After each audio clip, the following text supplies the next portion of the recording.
들으시는 모든 분들 위해 살아계신 하나님의 은혜가 함께 하시기를 주님의 이름으로 축원합니다. 몇 년 전에 어떤 여론조사 결을 한번 본 적이 있는데, 그게 뭐냐면 내가 결혼을 앞두고 있어요. 결혼을 앞두고 있는데 나랑 결혼하려고 하는 여자가 한 1년 전에 다른 남자랑 혼인신고하지 않고 동거한 적이 있어. 한 1년 정도.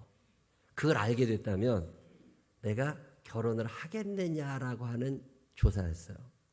자, 내가 지금 결혼을 하려고 하는데 나랑 결혼하려고 하는 신랑이 혹은 신부가 다른 사람하고 혼인신고를 안 하고 1년쯤 동거한 적이 있는 사람이야.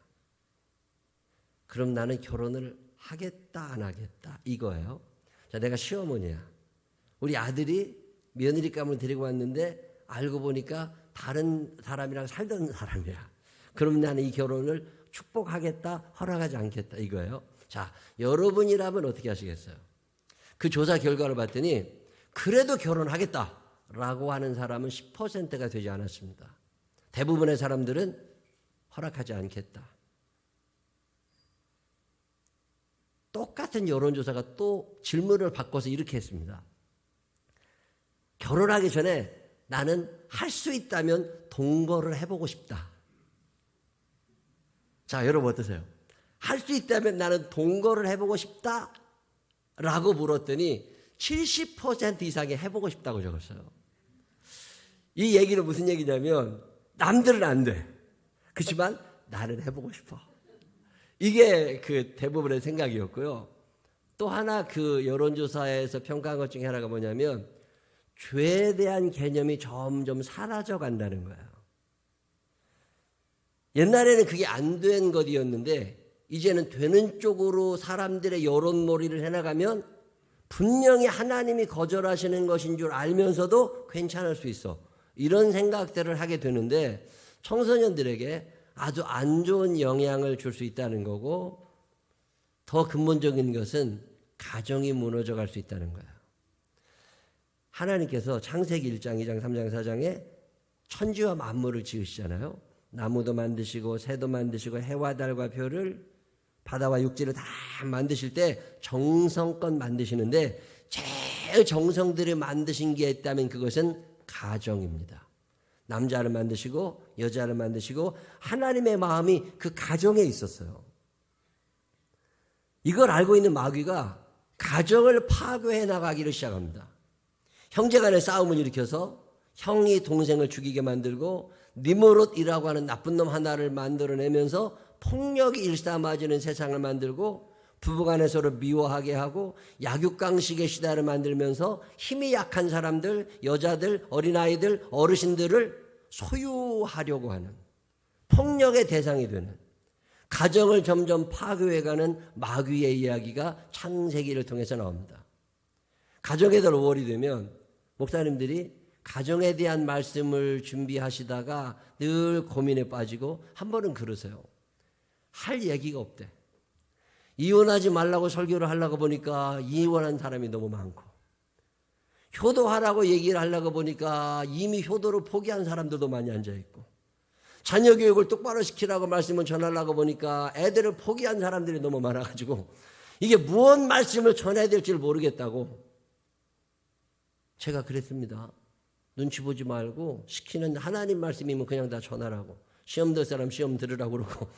그래도 하나님 말씀을 전해야지. 그래야 목사가 있는 거지. 왜 그런 사람들 눈치 보고 있느냐고. 가정이 점점 무너져가요. 집에 들어가기가 싫어. 집에 들어가기가 싫어서 가출하는 남자들 있잖아요. 35살 먹은 사람들 중에 결혼하고 집에 들어가기 싫어서 가출을 하는 사람들이 이틀 후에 들어가든 5일에 들어가든 아니면 안 들어가든 가출을 했다고 신고가 될 거 아니에요, 경찰에. 우리 남편이 안 들어왔습니다. 1년에 몇 명쯤 될 것 같으세요? 800명이 넘는답니다. 더 놀라운 사실은 집에 들어가기 싫은 여자들은 더 많아. 30 이상 된 여자들 중에 우리 마누라 집에 없어요. 신고 들어오는 여자들이 1000명이 넘는답니다. 이야, 왜 이렇게 됐지? 이혼이 많아지고 있지요. 부모에 의해서 살해당하는 자녀들도 있지만 자녀에 의해서 돌아가시는 부모님들도 생기고 있습니다. 부부간에 옛날에는 부부싸움 칼로 물베기 아니에요. 부부싸움 살인납니다.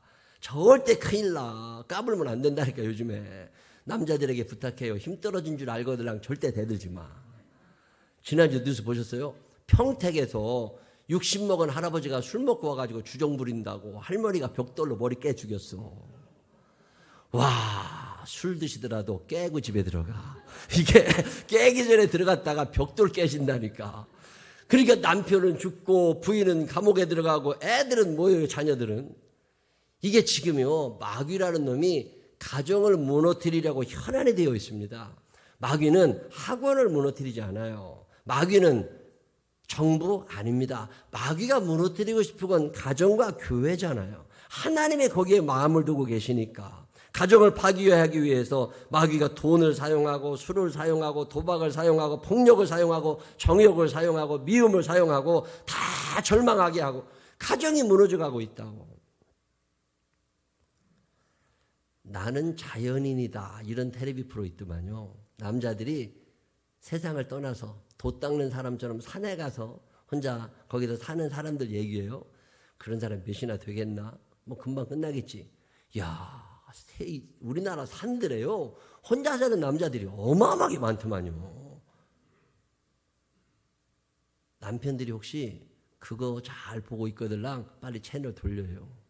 그거 자주 보는 사람들은 집 나갈 확률이 높답니다. 그러니까 그거 남자들이 혼자 그거 요즘에 참 가정이라는 게 보통 힘든 게 아니에요. 결혼을 안 하는 사람들이 늘고 있고 출산을 거부하는 사람도 늘어가고 있고 무책임한 부모들이 늘어나면서 아침에 애는 어린이집에 맡겼는데 저녁에 찾으러 안 와. 엄마한테 전화해보면 엄마가 전화를 안 받아. 이런 난감한 일들이 어린이집들에 흔치 않게 일어나고 있습니다. 나 개인이 강조되는 사회, 가정이 어떻게 될까? 이런 시험에 2021년에 닮고 싶은 사람 중에 고넬료라는 사람이 있습니다. 오늘 고넬료 이야기 해드릴게요. 사도행전 10장에 나오는 사람인데 이 사람은 로마 군인이에요. 이 사람은 백부장이었습니다. 로마의 명문 가문 중에 고넬료 가문이 있거든요. 이 고넬료 가문의 한 사람인 것 같은데 이 사람이 로마에 있는 군인 장교인데 가이사랴에 파견이 된 거예요. 가이사랴라고 하는 땅은 지중해 연안에 있는 항구 도시인데 그 당시 유대 땅의 중심지 중에 하나입니다. 여기에 군인들 한 600명을 로마에서 파견을 해서 그 나라를 정복하고 지배하고 있었습니다. 그 600명의 군인을 다스리는 총 사령관이 있었을 테고 그 밑에 백부장들이 한 6, 7명 있었을 텐데 그 중에 한 사람이 고넬료예요. 로마라고 하는 나라는 초기에는 가정을 굉장히 소중히 여겼던 나라입니다. 결혼을 하지 않으면 벌금 매겼어요. 결혼해서 아기를 안 낳으면 벌금 매겼습니다. 결혼해서 자녀를 3명 이상 두면 상을 줬어요.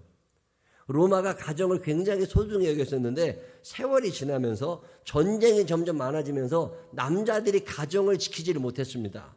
그러다 보니까 가정이 점점 무너져 내려가고 남자들끼리 살아가면서 폭력이 점점 늘어나게 되고 집안에 남아있는 여자들도 죄를 짓기 시작하고 이러면서 로마가 점점 무너져가고 어떤 역사학자는 로마의 붕괴는 가정의 붕괴에서부터 시작됐다. 이 가정이 무너져 내려가던 로마. 이 로마를 대표하는 두 단어 중에 하나가 검투. 검투사들 있잖아요. 영화 보셨어요? 스파르타쿠스라는 영화도 그런 거고요. 글래디에이터. 검투사들. 사람 보는 앞에서 사람을 싸움시켜서 서로 죽이게 해. 여러분 이게 지금 이 시대에 가능한 게 아닙니다. 지금은 옛날에 개 싸움 시키고 소 싸움 시키는 거 닭 싸움 시키고 이런 것도 지금 다 없애는 판에 사람들이 모여가지고 사람들을 원형 경기장에 누르고 서로 죽이게 하던 경기가 로마에 있었던 경기예요. 검투가 굉장히 유행했던 시대 그리고 축제, 페스티벌이 축제가 한번 열리게 되면 죄가 없어집니다. 그 축제 기간에는 어떤 죄를 저질러도 다 용서해. 뭐 강간 사건이 수없이 일어나고 폭력 사건이 수없이 일어나고 살인이 일어나도 무죄야. 이런 기간이 정해져 있었던 로마. 이런 로마에 고넬료라고 하는 백부장 군인이 있었다? 참 이해가 안 됩니다. 그는 어떤 사람이었을까? 사도행전 10장 2절은 이렇게 요약합니다. 그가 경건하여 온 집안과 더불어 하나님을 경외하며 백성을 많이 구제하고 하나님께 항상 기도하더니. 고넬료라는 사람을 요약하는데 첫 번째로 그가 경건하여. 여러분의 대명사가 있다면 뭘까요? 누가 나를 한마디로 표현하라면 뭐라고 표현할지 한번 생각해 보셨어요? 예를 들면 백상준 권사님 그러면 그는 경건한 사람이다. 그는 온 가정과 함께 예배를 드리는 사람이다. 뭐 이런 평가. 쉬운 성경은 이렇게 번역합니다. 고넬료는 경건한 사람이었습니다. 그와 그의 집에 사는 모든 사람이 하나님을 공경하고 경외하였습니다. 그는 가난한 사람들에게 아낌없이 돈을 주었고 늘 하나님께 기도했습니다. 위로는 상관이 있어요. 군사령관이. 아래로는 부하들이 있습니다. 동료 군인들도 있어요. 이 직장 생활에서 경건하다? 이게 어떻게 도대체 가능할까? 참 궁금한 사람이에요. 한 번쯤 만나보고 싶어요. 나도 그렇게 살고 싶지만 직장 생활 하다 보면 이게 쉽지 않습니다. 가정에서 본이 되는 아버지, 직장에서 경건하다고 인정받는 직장 동료, 아니면 부하, 아니면 상관. 그런데 고넬료가 이런 평가를 받은 그는 경건한 사람입니다. 두 번째로 고넬료에 대하여 평가하는 게 뭐냐면 온 가정이 하나님의 백성이었다는 거예요. 로마 사람입니다. 이스라엘 사람이 아니에요. 모태신앙이 아니라 로마 사람입니다. 이 로마 사람들은 하나님을 아는 게 쉽지 않았어요.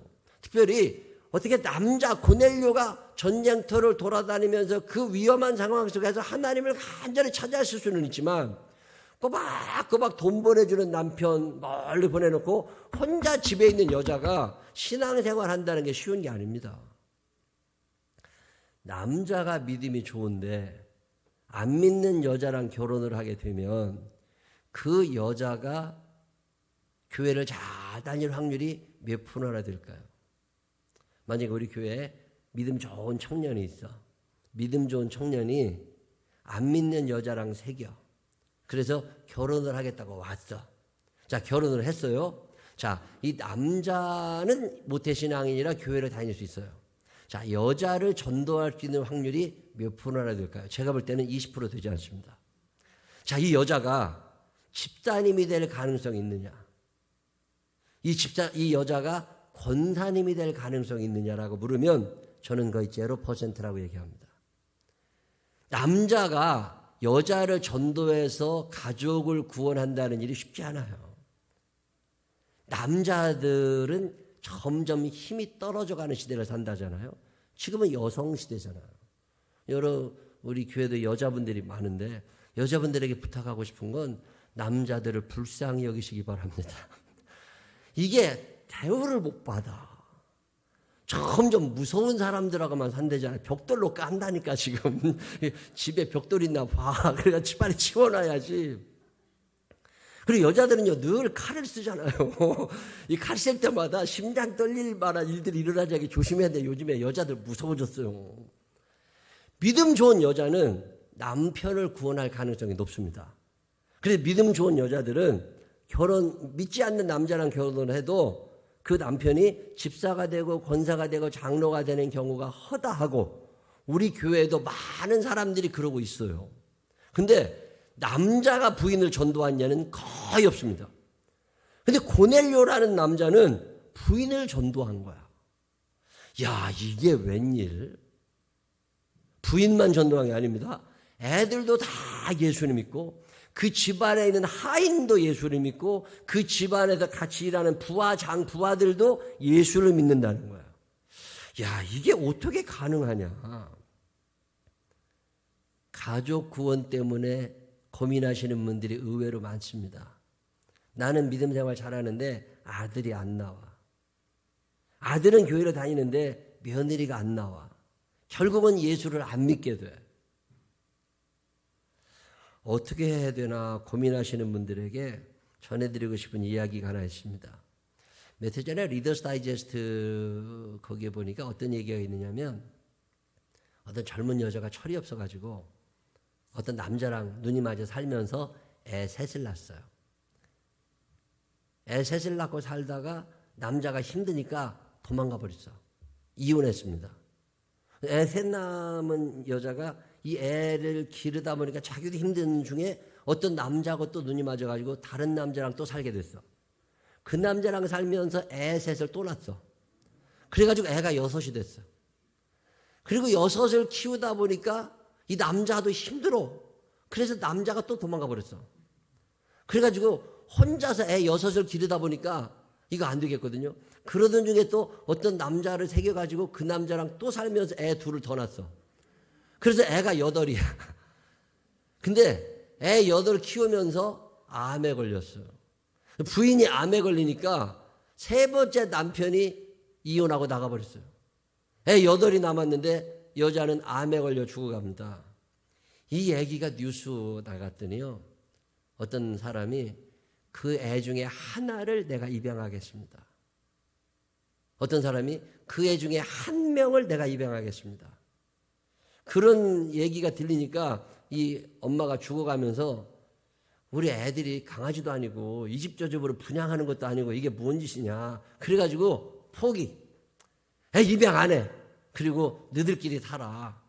그리고 얘기를 하고 있는데 그때 말라보티라고 하는 부부가 이 가정을 찾아옵니다. 그러면 이제 말라보티 부부가 얘도 잘 믿는 사람들인데 그 8명 우리가 다 맡아 기를게요. 우리한테 입양해 주세요. 그래가지고 8명을 입양했는데 이미 말라보티 부부에게는 4명의 자녀가 있습니다. 12명이야. 자, 12명의 아이들 중에 공부 못하는 애 있겠죠. 신체적으로 좀 약한 애가 있겠죠. 성질 더러운 애들도 있겠죠. 고집 센 애들도 있겠죠. 우울증에 걸려가지고 방에서 안 나오는 애들도 있겠죠. 늘 언니랑 싸우는 애도 있겠죠. 폭력적인 애도 있겠죠. 큰 모를 모르는 애들 12명. 자, 마음이 맞아가지고 하루 잘 놀았어. 빨랫감이 얼마나 많이 나오겠어요. 12명 빨래를 해달라고 그러면요. 세탁기를 하루 종일 돌려야 됩니다. 참 묘한 일은 세월이 어느 정도 흐른 후에 이 집을 가서 봤더니 12명의 자녀들 중에 곁길로 간 사람이 하나가 없더래요. 12명이 다 잘 크고 있어. 큰아이가 20대가 넘어갔겠죠. 막내는 이제 몇 살 됐겠죠. 굉장히 많은 나이 차이가 남에도 불구하고 잘 화목한 가정을 이루고 있더래요. 그래서 물어봤습니다. 이렇게 화목한 가정이 되고 온 가족이 이렇게 행복할 수 있는 비결이 뭐냐? 그랬더니 2가지 얘기를 해주더랍니다. 다른 건 다 자유를 준답니다. 딱 2가지는 절대적으로 지켜야 되는 그 중에 하나가 뭐냐면 저녁 식사랍니다. 아이들에게 밥은 같이 먹는 거다. 하루 종일 무슨 짓을 해도 괜찮아. 방에서 안 나와도 괜찮아. 공부를 안 해도 괜찮아. 그 대신 밥은 같이 먹어. 저녁 테이블에 늘 같이 앉는데 저녁 식사가 30분에 끝나는 게 아니라 2시간씩. 같이 밥을 만들고 같이 밥을 먹고 이야기하고 이런 시간을 매일 가진답니다. 여러분의 자녀들이 믿음을 대물림 받기를 원하고 여러분의 자녀들이 하나님의 사람이 되기를 원하거들랑 식탁을 같이 나누는 사람들이 되시기를 바랍니다. 우리 애들 어렸을 때 우리 아이들은 고등학교 1학년 되던 애 큰애가 유학을 갔는데 제 기억에 초등학교 6년 중학교 3년을 지내면서 거의 제가 집에 있는 한은 아침을 같이 먹고 밥을 먹을 때 늘 기도합니다. 아빠가 자녀들을 축복하며 이름 불러가며 기도하고 엄마가 기도하고 오늘은 딸이 기도해. 딸이 기도하면서 하나님께 감사하고 부모님을 축복하고 오늘은 아들이 기도해. 자, 아이들이 초등학교만 들어가도 기도할 수 있어요. 어떤 날은 기도문을 써주면 됩니다. 식탁에서 하나님을 예배하며 감사하며 같이 밥을 먹으면서 얘기를 나누어. 할 수 있으면 저녁 식사도 같이 하면 좋죠. 아이들이 늦게 오는 날이 또 있잖아요. 요즘에는 아이들이 커나가다 보면 여러분 가정에서 같이 식사하는 경우가 거의 드뭅니다. 우리 어렸을 때는 혼밥이라는 단어도 없었어요. 근데 지금 혼자 밥 먹는 사람이 점점 늘어나. 남편 안 들어와. 아내도 안 들어와. 애들 자기 혼자 밥 먹어. 이거 엄청난 죄악이에요. 아이들이 제대로 자라날 수가 없습니다. 엄마가 바빠지다 보니까 아이들이 팽개치는데 절대로 안 될 일이죠. 자, 매일 밥을 못 먹어 우리가. 그러면 날을 정하세요. 매주 토요일 날 저녁은 식구들이 다 같이 먹는다. 이거 안 먹으면 안 된다. 매주 주일 저녁은 온 식구가 같이 밥 먹는다. 결혼을 했어도 며느리한테 너 주일날 저녁은 우리랑 같이 밥 먹어야 돼. 한 주 안 먹을 수는 있어. 무슨 문제가 있다 보면 한 주 건널 수 있지만 다음 주는 또 와야 돼. 한 달에 한 번 먹어가지고서는 1년에 6번 먹기 힘들어요. 계속 식탁에서 며느리 교육이 이루어지고 사위 교육이 이루어지고 밥을 같이 먹었다는 거예요. 저는 참 지혜로운 방법이라고 보고 이거 우리가 할 수 있습니다. 두 번째 방법이 있어요. 두 번째 방법은 뭐냐면 자녀들 12명하고 부모하고 14명이 매주일마다 예배당에 가는데 같은 자리에 앉는답니다. 우리가 한 식구입니다. 이거 굉장히 중요한 거예요.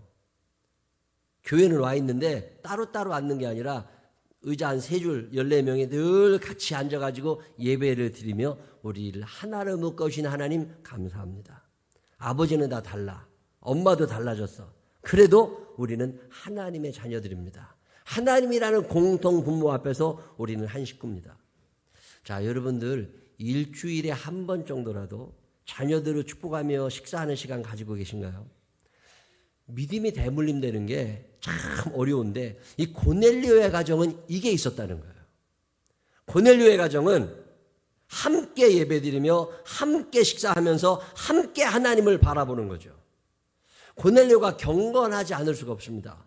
내가 그렇게 기도했는데 내가 그렇게 하나님의 말씀을 전했는데 내가 그렇게 살아야지. 아이들 눈이 얼마나 무서워요. 경건한 아버지 고넬료, 경건한 남편 고넬료, 온 가족을 예수 믿게 했던 고넬료는 자, 그때만 있고 지금은 없는 거냐 아니에요. 성경의 위대함은 2000년 전이나 지금이나 역사하시는 성령님이 같으시기 때문에 동일한 역사가 여러분의 가정에도 일어날 것을 믿으시기를 바랍니다. 포기하지 마세요. 그리고 우리의 가정에 가장이 고넬료 정도 되는 사람이게 하여 주십시오. 저는 고넬료의 이야기를 읽으면서 세 번째로 놀라는 것은 그가 기도하는 사람이었다는 거예요. 자, 고넬료는 그가 경건한 사람이었다. 두 번째는 온 가족을 구원했다. 세 번째로 이야기하는 것은 그가 기도하는 사람이었다는 거예요. 저는 궁금한 게 도대체 고넬료는 어떤 기도를 드리고 살았을까? 기도하는 중에 환상이 보인 거예요. 환상 중에 주의 천사가 나타났고 천사의 음성을 들었습니다. 요빠라는 도시가 있는데 거기에 가. 그러면 거기에 시몬이라는 사람이 가죽공예하는 사람이 있는데 그 집에 베드로 목사님이 계셔. 베드로 목사님을 모셔다가 너희 집에서 예배를 드리면 하나님의 역사가 일어날 거야. 이런 얘기를 환상 중에 보았어요. 그 당시에 베드로는 유대인이기 때문에 이방인의 집에 들어가지 못하던 사람입니다. 이방인의 집에 발을 디뎠다가는 어마어마하게 욕을 먹고 비난을 받아야 될 시대에 베드로 목사님에게 천사를 또 보내서 가라고 얘기하시고 도대체 고넬료가 어떤 기도를 드렸기에 하나님께서는 고넬료의 가정에 이 엄청난 축복을 월급 올려달라고 기도했을까요? 건강하게 해달라고 기도했을까요? 애들 교육을 위해 기도했을까요? 여러분 착각하지 마세요. 그런 기도했다고 하나님의 환상을 보여주시는 게 아닙니다. 사도행전 10장을 잘 읽어보면 고넬료의 기도는 육적인 기도가 아니라 영적인 기도입니다. 제가 하나님을 다시 만나기를 원합니다. 하나님의 음성 듣기를 원합니다. 주님의 뜻을 분간하기를 원합니다. 내가 주의 말씀대로 살기를 원하고 우리의 가족 전체가 구원받기를 원합니다. 하나님, 내가 어떻게 해야 하나님의 뜻대로 바르게 살 수 있겠습니까? 이게 고넬료의 기도인 거죠. 지난주에 어떤 집사님 한 분이 저한테 카톡을 보내셨어요. 기도를 부탁한다고. 기도 부탁하는 건 되게 건강의 문제라거나 돈 문제라거나 자녀의 문제라거나 이런 게 대부분인데 그분은 기도 부탁을 하면서 뭐라고 저한테 카톡 내용을 보냈냐면 교만해지기 쉬운 상황에서 겸손해지게 해달라고 기도해달라요. 또 하나, 이 땅에 살아가는 동안에 내가 어리석은 자가 되지 않고 지혜롭기를 원하니 하나님 제게 지혜를 달라고 기도해 주세요. 제가 그 기도 제목을 읽으면서 참 마음에 감동이 왔어요. 우리 교회 교인들 중에도 겸손하기를 기도하고 하나님의 지혜를 구하는 사람들이 있구나. 참 감사했습니다. 야고보서에 보면 이런 말씀이 있습니다. 야고보서 3장 17절 쉬운 성경에 하나님께로부터 온 지혜는 첫째 성결합니다. 그리고 평화가 있고 양순하며 즐겁습니다. 또한 어려움에 빠진 자들을 돕고 다른 사람을 위해 선한 일을 하려 하십니다. 늘 공평하며 정직합니다. 자, 하나님 앞에 드리는 지혜로운 자의 기도예요. 하나님, 내가 이 땅에 살아가는 동안 성결하기를 원합니다. 직장생활 하다 보니까 하나님께서 싫어하실 일들이 너무 많은데 그런 것에 휩쓸리지 않고 성결하게, 그리고 평화롭게, 선하게, 즐겁게 살아가기를 원하고 여기에는 하나님의 지혜가 필요합니다. 하나님, 나에게 지혜를 빌려주십시오. 이게 그의 기도예요. 고넬료의 기도는 적어도 이 정도 기도라는 거죠. 하나님, 내가 살아보니까 내 주변에 어려운 사람들이 자꾸 보이는데 그들을 돕고 싶은데 제게 지혜가 부족하고 제게 능력이 부족합니다. 하나님, 내가 그들을 도울 수 있도록 저에게 지혜와 능력을 공급해 주십시오. 이게 고넬료의 기도예요. 제가 참 마음이 감동이 돼요. 나는 언제쯤 이런 기도를 하나님께 매일마다 드리며 살아갈 수 있을까? 다른 사람을 위해 선한 일을 하려고 합니다. 공평과 정직을 내 삶에 드러내기를 원합니다. 하나님, 나에게 지혜를 주셔서 그런 삶을 살 수 있도록 나를 만들어주세요. 그게 고넬료의 기도예요. 참 멋있지 않습니까? 이런 기도를 드리는 고넬료를 하나님이 찾아가시는 거지. 우리의 기도의 대부분은 이 땅과 관계가 있습니다.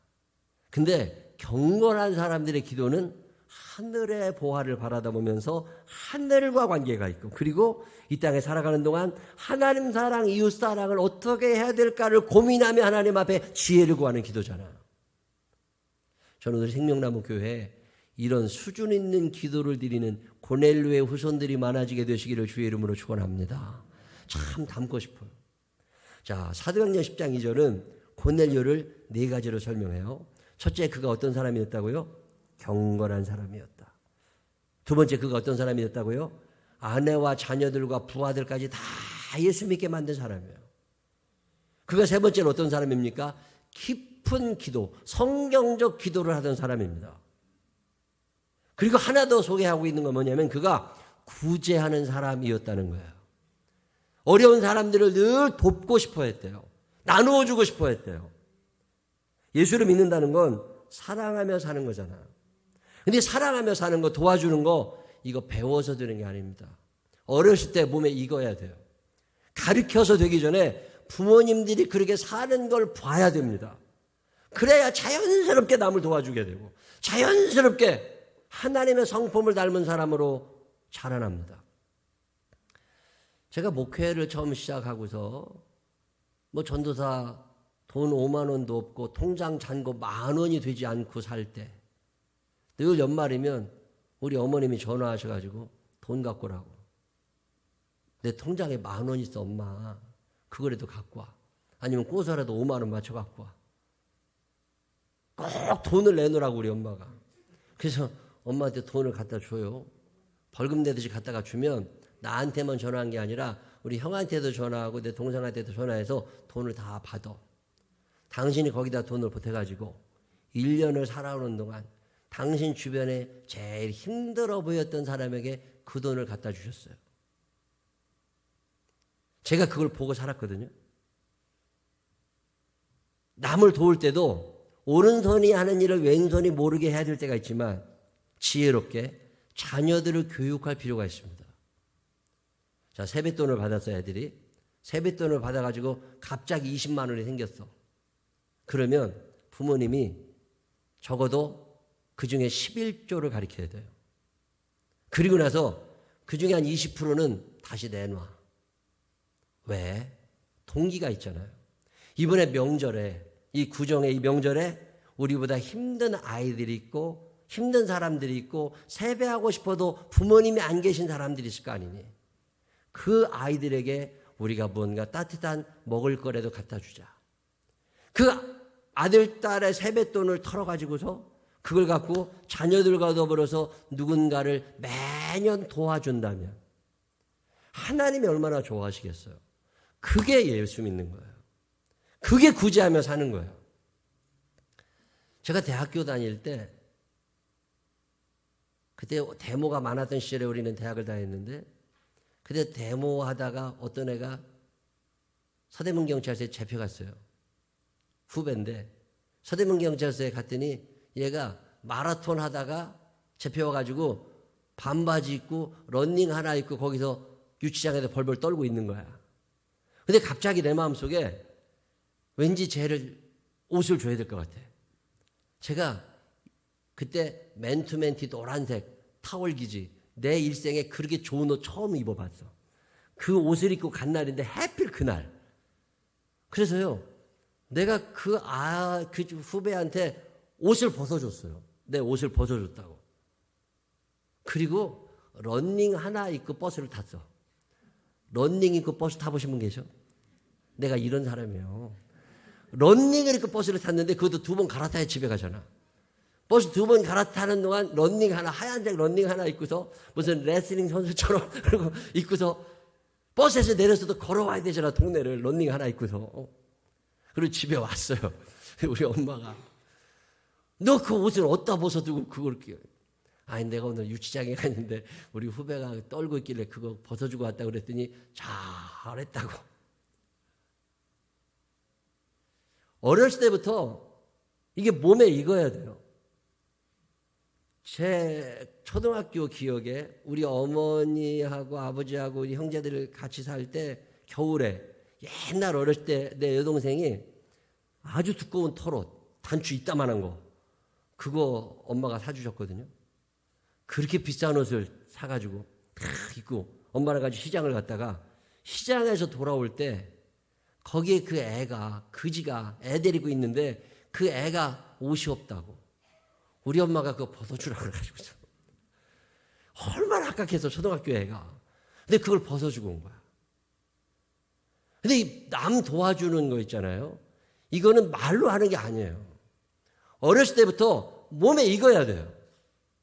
그러다 보니까 세월이 지나도 없지만 없는 중에 도울 마음이 생기고 하나님이 30배, 60배, 100배로 채워주시면 그 범위 내에서 또 도와주게 생겨나고 이게 고넬료의 가정인 거지 내 거 다 챙겨놓고서 너 구제 이거 아니라는 거죠. 한 3주 됐나 2주 됐나 내가 교회 왔더니 우리 박근진 목사님이 뭘 하나 갖다 놓고 가셨어요. 이게 뭐냐고 물어봤더니 우리 교회 나오시는 분은 아니에요. 할머니입니다. 이 근처에 있는 어떤 교회 다니시는 분이에요. 13단지 사시고 자녀들을 그 교회 다 다닙니다. 우리 교회 새벽기도 몇 번 오신 적이 있으시대. 옛날에 주일 예배 몇 번 드리신 적이 있대요. 근데 뭐 유튜브로 예배를 드리시는지 무슨 얘기인지는 모르겠어요. 근데 제 책상에 놓여있는 조그마한 상자를 열어봤더니요. 거기에 기도 제목이 적혀 있습니다. 자, 당신의 이름을 적었어요. 당신 손녀의 이름을 적었습니다. 목사님 기도해 주세요. 이런 사정이 있습니다. 그러면서 편지와 함께 애기 손만한 금 거북이를 놓고 가셨어. 처음 구경해 봤어요. 제가 황금 열쇠는 구경해 봤거든요. 저도 황금 열쇠가 2개씩이나 있던 시절이 있었어요. 다 팔아가지고 헌금하고 아무것도 없지만. 근데 금 거북이를 처음 봤어요. 그래서 이 금 거북이를 금은방 하시는 장로님이 계시거든요. 거기를 갖다 드렸어요.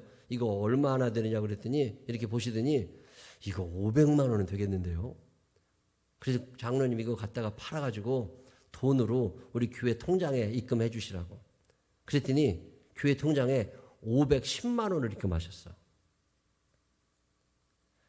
이 할머니 생각에 손녀를 위해서 그다음에 자녀들이 다 보고 있는 중에 너네들 이렇게 살아가야 돼. 그러면서 뭔가를 보여주시는 거죠. 자녀들에게. 그게 교육 아니겠습니까? 저는 또 마음이 감동됐던 것이 그 예물을 당신 다니는 교회에 드리는 게 옳아. 근데 왠지 생명나무 교회 이거를 갖다 주면 참 좋은 데 쓰실 것 같다는 거예요. 저는 하나님이 우리를 인정해 주시는 것 같아서 얼마나 감사했는지 몰라요. 이 지역에 얼마나 많은 교회가 있습니까? 근데 그 예물을 붙잡고 기도하시다가 생명나무 교회가 생각이 났다고 목사님께 드리면 제대로 쓰실 것 같아서 드렸다고. 좋은 일에 써주시라고 갖다 놓고 가셨어요. 여러분 일생을 사는 동안 소중한 것들, 아까운 것들 하나님께 드리고 이웃을 위해 무언가를 쓸 수 있다. 이거 대단히 중요한 일입니다.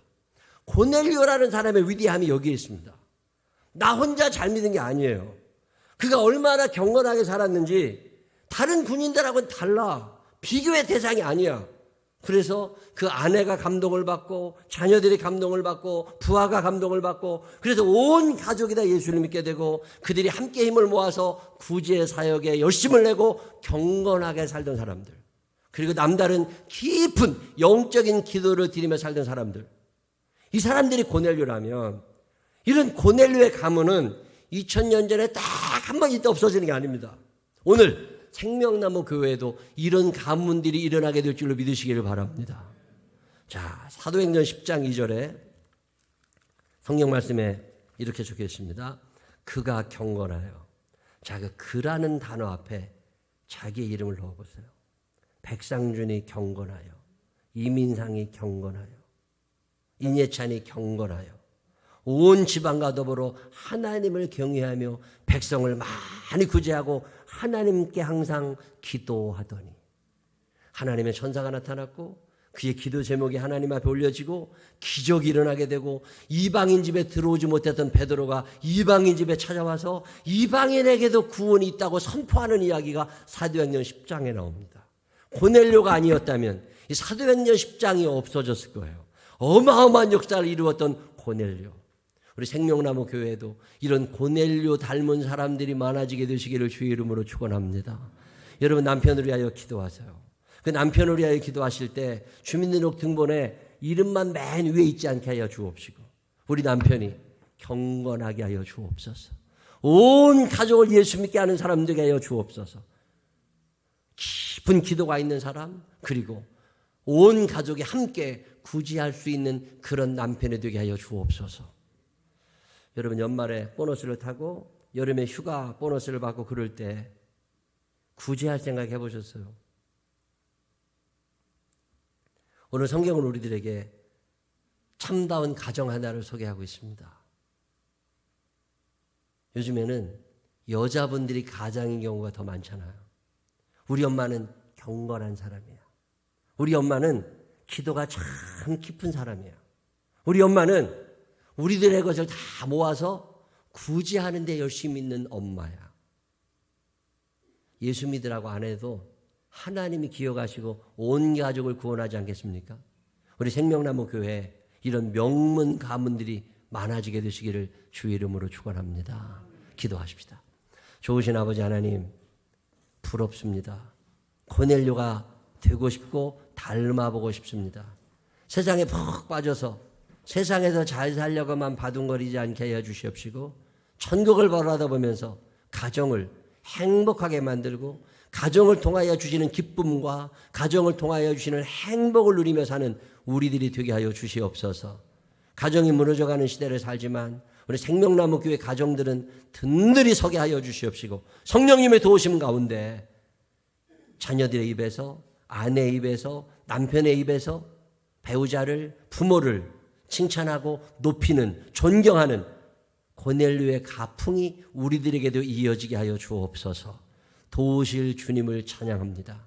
우리 연약하기에 성령님의 도우심을 구하오니 성령님의 도우심 속에 생명나무 교회에 속해 있는 모든 이들의 가정들이 든든히 서가게 하시고 행복하게 하여 주옵소서. 예수님 거룩하신 이름으로 기도드렸습니다. 아멘. 다 같이 일어서셔서 354장 찬양하신 후에 주여 한번 부르주시옵소서.